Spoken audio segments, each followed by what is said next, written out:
Alathur rotary ക്ലബിന്റെ പുതിയ ഭാരവാഹികൾ ചുമതലയേറ്റു. അവാർഡ് വിതരണവും നടന്നു. ആലത്തൂർ സഫ റെസിഡൻസിയിൽ നടന്ന പരിപാടിയിൽ ഡോക്ടർ ആർ രഞ്ജിത് കുമാർ മുഖ്യാതിഥിയായി.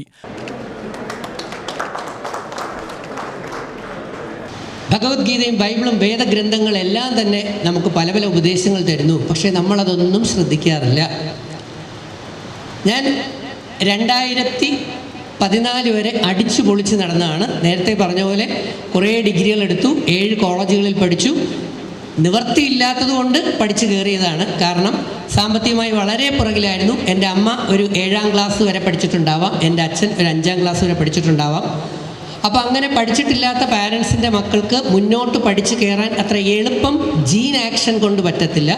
പിന്നെ പറ്റണമെങ്കിൽ ആ കുട്ടിക്ക് എക്സ്ട്രാ ഓർഡിനറി മെൻ്റൽ പവറും അല്ലെങ്കിൽ വാശിയും അല്ലെങ്കിൽ ഒരു വൈരാഗ്യ ബുദ്ധിയൊക്കെ ഉണ്ടാവണം. അപ്പോൾ ചില സാഹചര്യങ്ങൾ വന്നപ്പോൾ അങ്ങനെ ഒരു അവസ്ഥയിലേക്ക് എത്തി.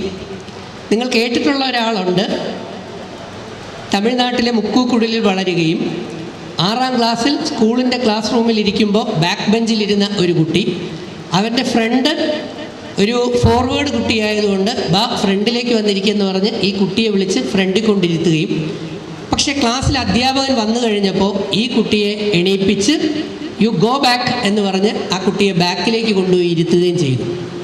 പക്ഷേ ആ ബാക്കിലേക്ക് പോയി ഇരുന്ന കുട്ടി അവൻ്റെ ഹൃദയത്തിലൊരു മുറിവോടുകൂടിയാണ് ബാക്കിൽ പോയി ഇരുന്നത്.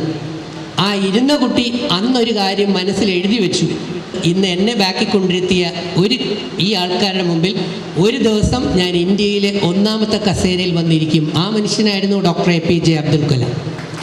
സോ നമ്മുടെ കുട്ടികൾ ആരും മോശമല്ല. ആലത്തൂർ സെന്ററിന്റെ 11ാമത്തെ പ്രസിഡന്റായി M. ശിവസ്വാമി, സെക്രട്ടറിമാരായി സുദീപ്, ജയരാജൻ എന്നിവരും അംഗങ്ങളായി മനോജ്, മധുബാല, പത്മനാഭൻ, AG ഗോപാലകൃഷ്ണൻ, സുജിത്, AP ജയപ്രകാശ് എന്നിവരും ചുമതലയേറ്റു.